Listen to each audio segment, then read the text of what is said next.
folks? YouTube.com/reality guru show. We back with my man Ye. It's another episode of Gurus on Sports. Ye, what's up with you, brother? How you feeling this evening? Oh man, all is well. Yourself? I've been doing okay, man. You know, I kind of disappeared for a little bit. Had to really get into and absorb what was going on as far as the NBA draft is concerned. Us not landing Zion, and then of course, as you can see, free agency has taken place. Individuals that we were focusing on, like your KD and maybe your Kyrie Irving coming along with him, it didn't materialize, right? Not only that, I don't think we landed any big name free agents in this. It was really affected me. You know, I had to toss up, a little video because I was tight with Dolan, man, when I found out what happened with Kevin Durant, man. And gotta take a look real quick.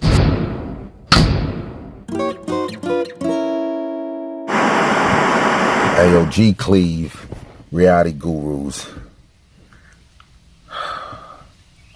Ayo, I know I'm not the only Knicks fan that kind of wishes that like James Dolan would get caught up in like some kind of scandals, some shit, you know what I'm saying? Like something that would cause, the NBA to force him to sell a team or something like that. You know, I mean, at this point, man, I really don't know what else we could possibly do as Knicks fans to, support this guy, because I just heard that the reason why KD didn't sign with the New York Knicks is because James Dolan refused to offer him a max contract because of his Achilles. You gotta be kidding me. So what was plan B? Taj Gibson, Julius Randle.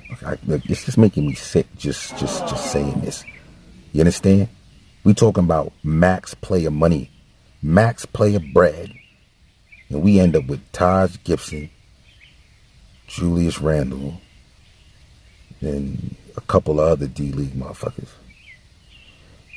I'm just hoping that Dolan gets caught up in some kind of a scandal. I don't know, man. Like, something. Nothing that's gonna hurt him physically or nothing like that. But something that will cause the NBA to force him to sell that team. Because there's no way that us as Knicks fans are going to see anything in the form of a championship as long as that cancer stays in the front office. Good God.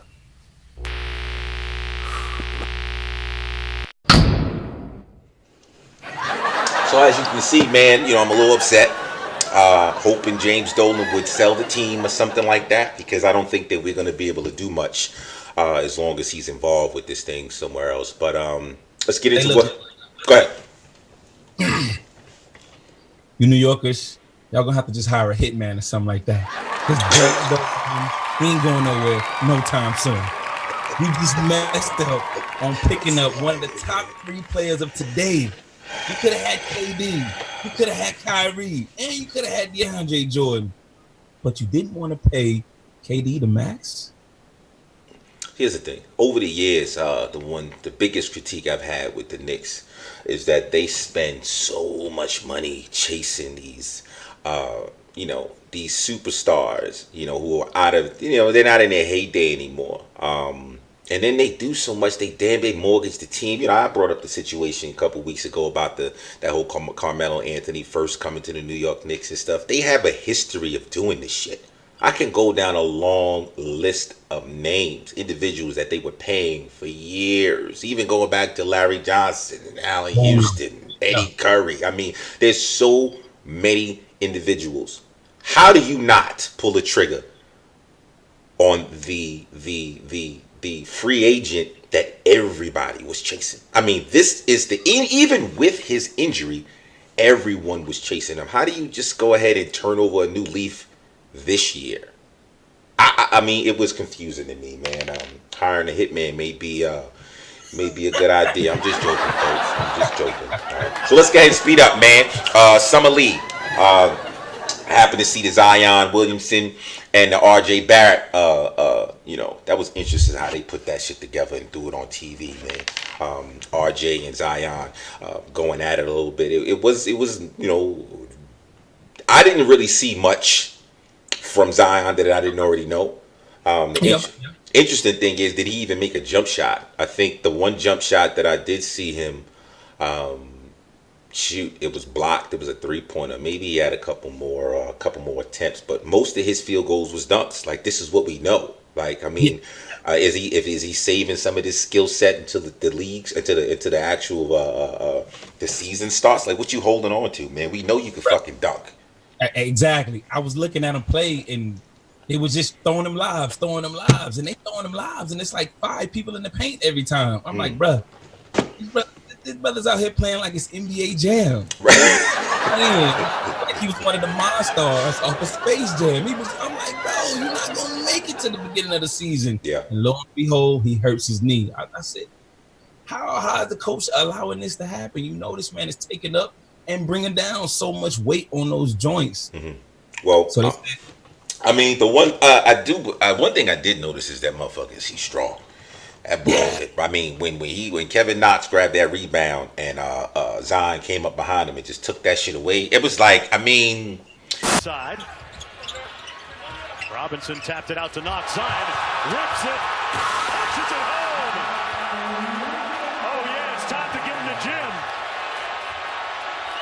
A little muscle behind his hustle on that play. So don't get me wrong, man. I believe Zion has some skills, you know, that could be worked on, but I just didn't see much in that summer league game. Now, R.J. Barrett, on the other hand, boy, he was able to see him slash. He was able to see him finish. He was able to see him hit the 3. All right. So with the fact that I was a little upset about the draft, and I still could turn out to be Zion. I could be a better pro. But from what I saw in this summer league game, I'm happy at the moment. As far as the choice to be taken, hopefully this can translate into some season wins. But right now, I feel okay about that. What the question I have is, I'm wondering why can't New Yorkers have a little patience and just trust the process? I know the major markets, y'all always want to get the big name free agents because you feel like they want to come to your city, but what's wrong with just trusting the process? Well, I mean, here's the thing, man. The trusting the process is cool, but you gotta have an owner, you gotta have a GM, you gotta have a coach, you gotta have everybody, you know, pretty much on the same team. And actually, you know, as far as thought is concerned, and you know, Dolan, he owns his thing, and Dolan is not the right person, in my opinion, to be involved with the business decisions as far as players and stuff and drafting and stuff with the team. I don't worry about the concessions. Worry about how much money you guys are making from the bratwurst. I mean, why the fuck are you concerned about what's going on with these athletes? I mean, you're making horrible decisions. Now, I would love for them to trust the process, but because of it being the Mecca, big market, we really shouldn't have to. It should be such an attractive place that everybody wants to play here. The reason that no one wants to fucking play is because the management and the front office is fucked up. How do you go to Brooklyn? How do you go to Brooklyn over the Madison Square Garden, man? How do you do that?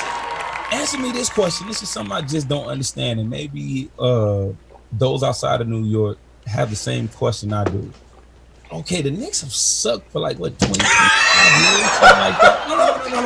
Let's get the question out. You know that part. You just don't know this part. Everybody knows that. That's common knowledge. You guys have sucked for quite some time. Pretty much. Here we go. The question I have is, y'all still pack that stadium? I don't understand that. Like, you know, here's the thing. When you say suck, I'm gonna have to ask you to kind of clarify, because I mean, you know. We haven't necessarily sucked for 20 years. I mean, in 20 years. I mean, because it's like we've had our spurts, just like any organization, any franchise would, where they go on a little run and, you know, they have a consistent way of playing. You know, you've been seeing us tanking a lot because of, you know, us still trying to go through that mortgage situation with Carmelo Anthony. You know, it's unfortunate that when we do have the assets, whether it be draft picks or whether it be cap space or whatever, we always fuck it up, man. We just don't make the right fucking decisions. You know, we do what we need to do to tank, and you destroy the fan base for another season, and we sit back and we hoping and then shit doesn't happen right, man. How do we continue to sell tickets? It takes a special type of fan, man.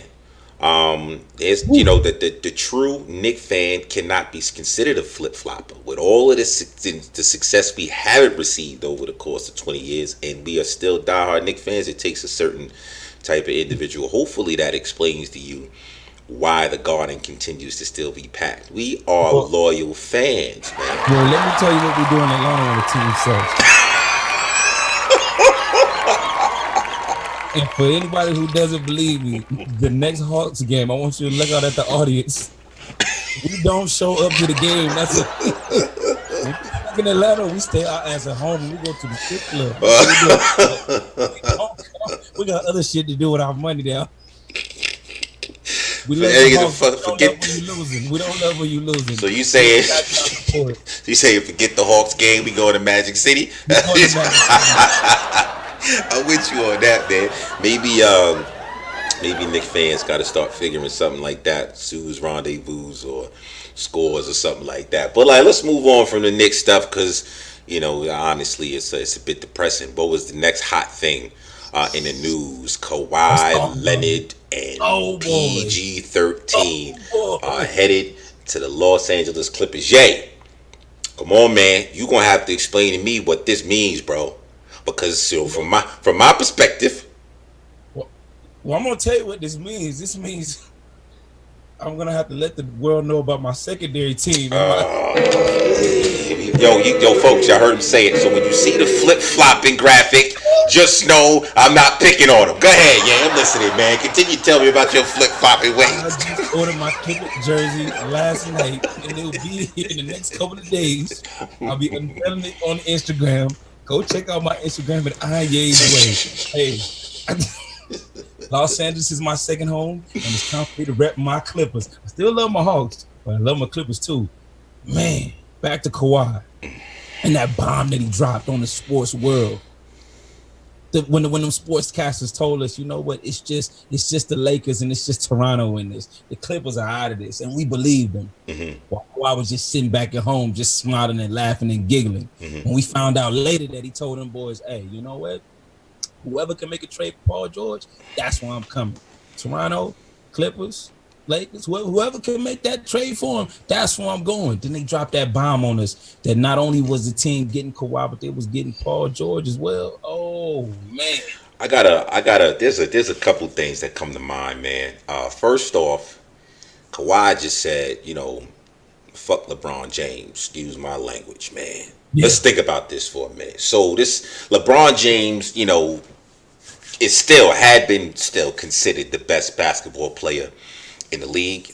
You see how some tried to minimize the championship that Toronto actually achieved this year by suggesting that LeBron James wasn't in, playoffs and this, that. And, even me, to some extent, felt like the playoffs felt different because he wasn't there. But let's go ahead. Let's be real about it.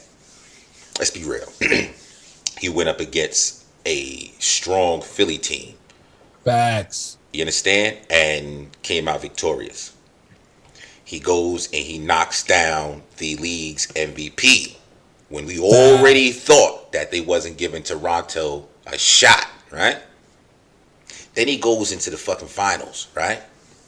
And they finish all Golden State.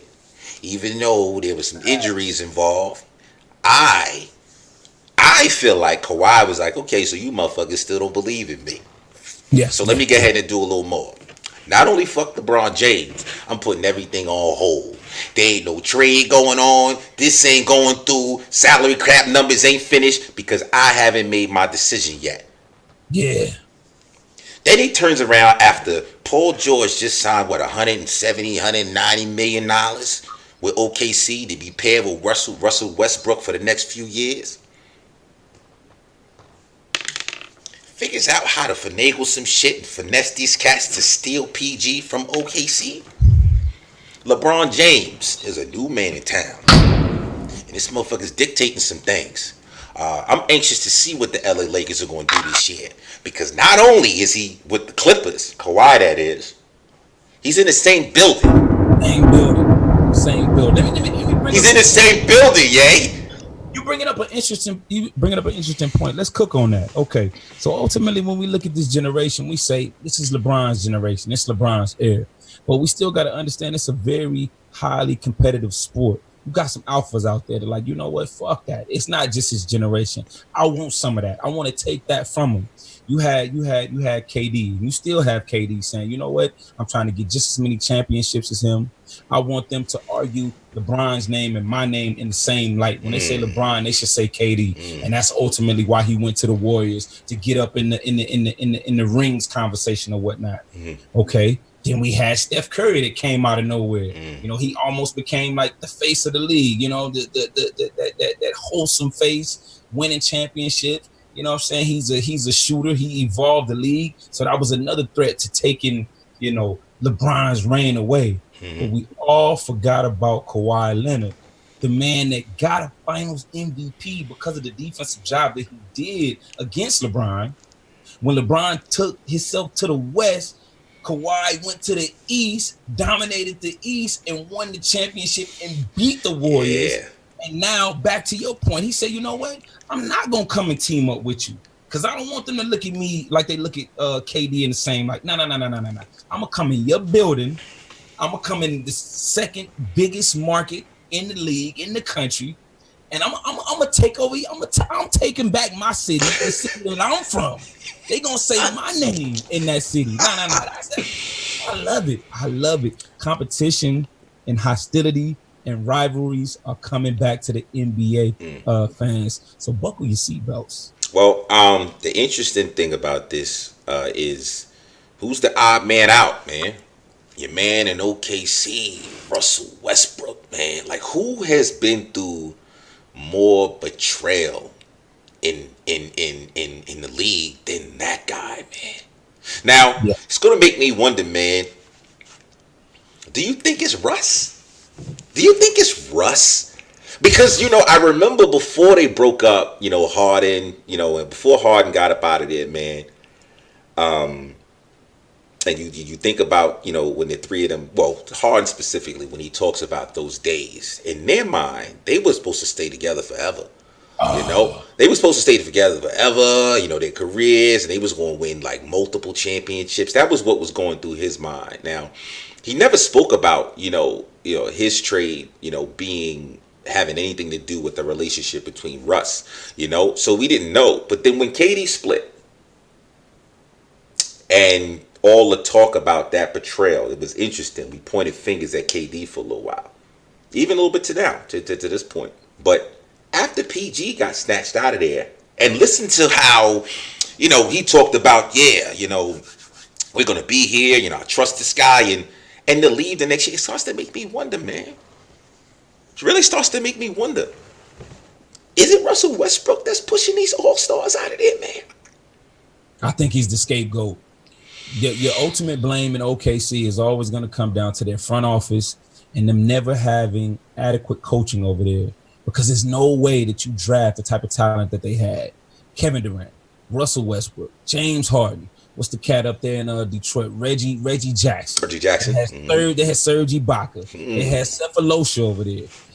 They had championship just written all over that team. Right. But the first thing was you had a coach that wasn't able to manage those personalities. That's when you got to go back to a cat like a Phil Jackson and give him props for how he was able to manage strong alpha personalities over his career, whether it was Shaq and Kobe or whether it was Michael and Scotty over there. And they were never able to do that. And when those pieces started to leave one by one, and even the coach left, it's blame Russ. Russell, and even Michael Jordan said it in a speech one time, that out of all the players he's seen since he's retired, Russell Westbrook has the mentality that's closest to his. I know a lot of people found that funny because they look at Kobe as the heir apparent, but that was out of Jordan's own mouth that Russell has that mentality that's just like mine.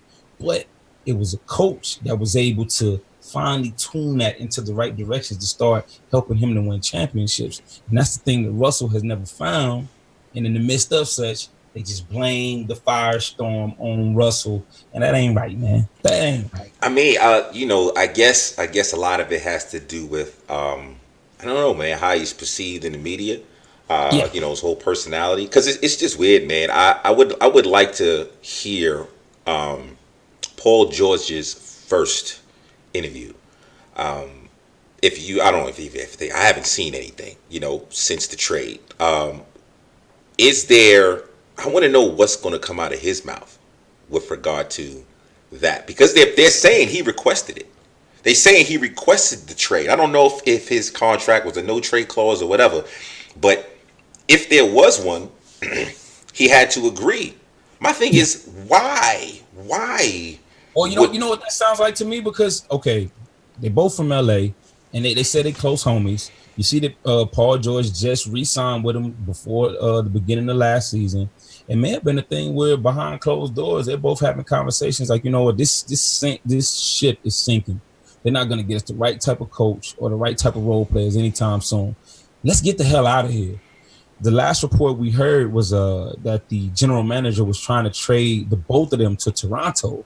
But if I'm not mistaken, I think Toronto didn't want to go for that deal for whatever reason. Mm-hmm. So maybe, again, this is a testament to players, kind of dictating their fate in the league. Let's discuss this for a minute. So if, because apparently now Russ is asking for a trade.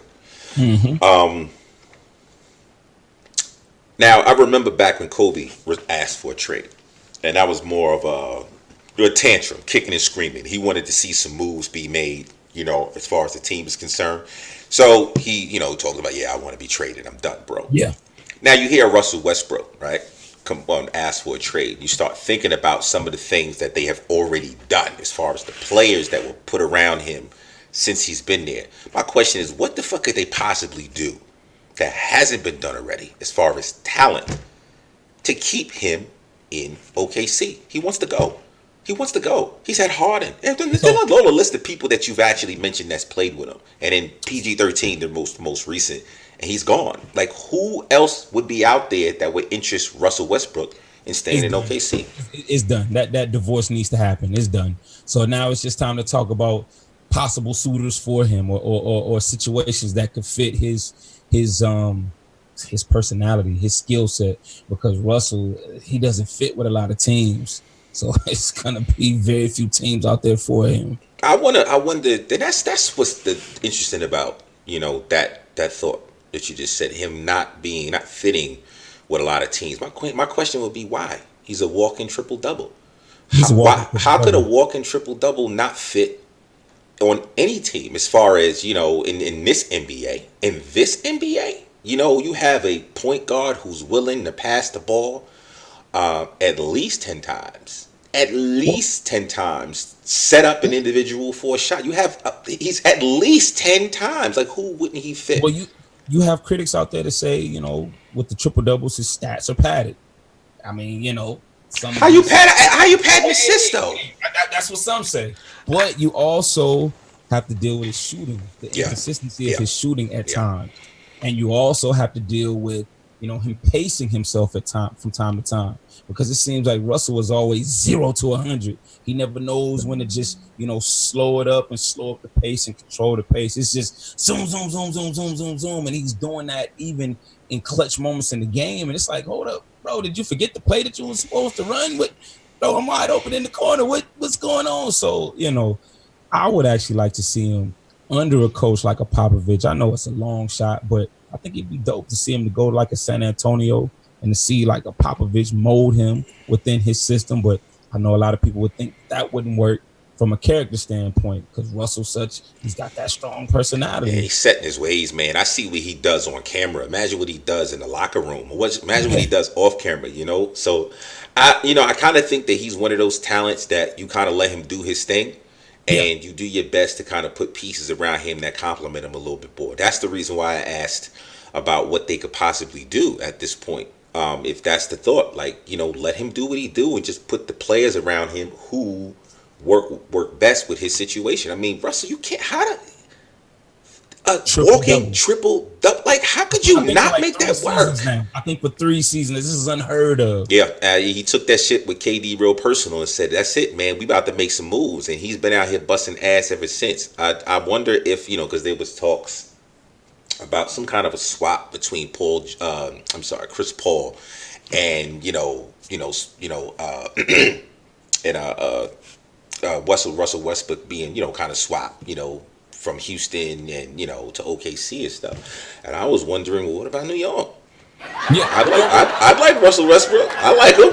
that's a part of the talks too. The 4 teams out there, which I mean, some of them don't even make sense. You have Houston, but Houston is trying to see how the contracts will work. Mm-hmm. How many players will they have to swap? They're saying that they will ultimately have to add a third team into the deal to actually make it work. Mm-hmm. I don't know why people are throwing the Lakers name in there. That makes no sense, like contractual at all. They're throwing the Miami Heat's name in there as well to pair him up down there with Jimmy Butler. It's still somewhat of a big market, not a major market, but a bigger market than OKC. And they are actually throwing the Knicks name in there too. I think the Knicks will be the best situation for Russell Westbrook.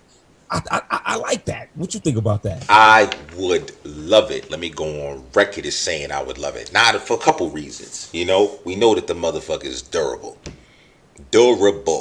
Like, how do you?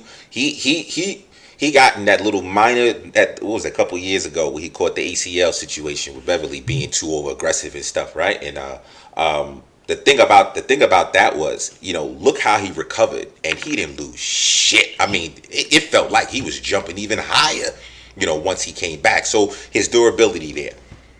Then the fact that his competitiveness, like he takes that shit personal.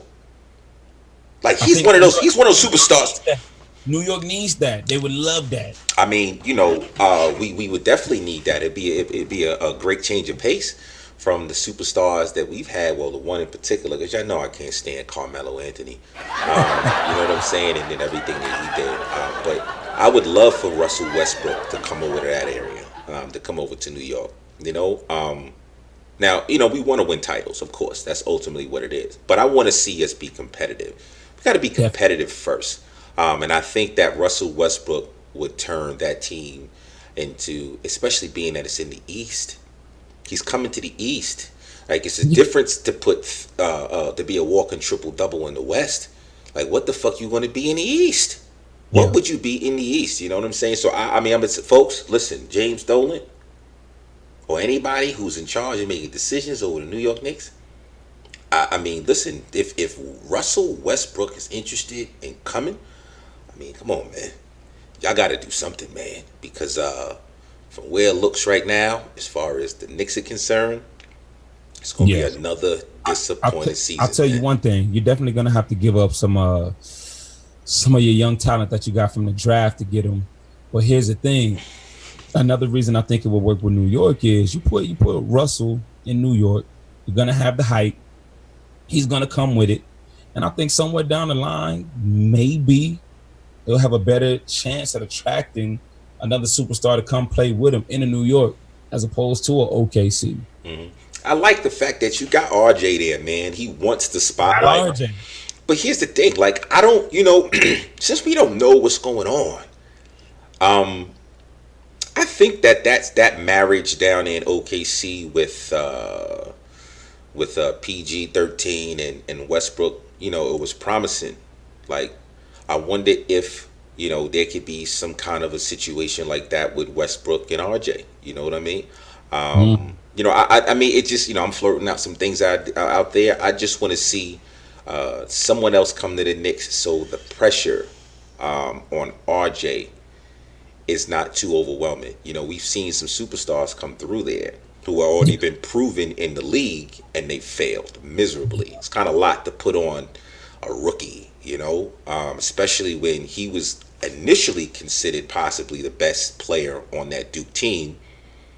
And then he had that taken from him by Zion. Oh, yes. You see that they come into the league together. Zion takes the number one position. So it's a lot of pressure on this brother, being that he's in New York. I don't want to, kind of damage him a little bit by putting all that pressure on him. I would love for another superstar because Westbrook can handle that.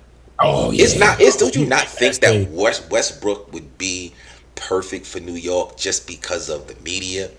Yeah. All of that. He has the personality that can handle that type of shit. Yeah, listen, if y'all watching, man, New York Knicks front office. Get this shit done, man. Get it done. But anyway, folks, man, we had a great show.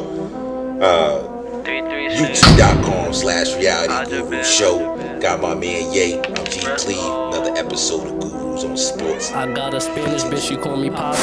Move hashish out the corner store like a Aki. Put 3 in a nigga head with a locks beat. Tell your bitch don't call my phone if she ain't giving sloppy.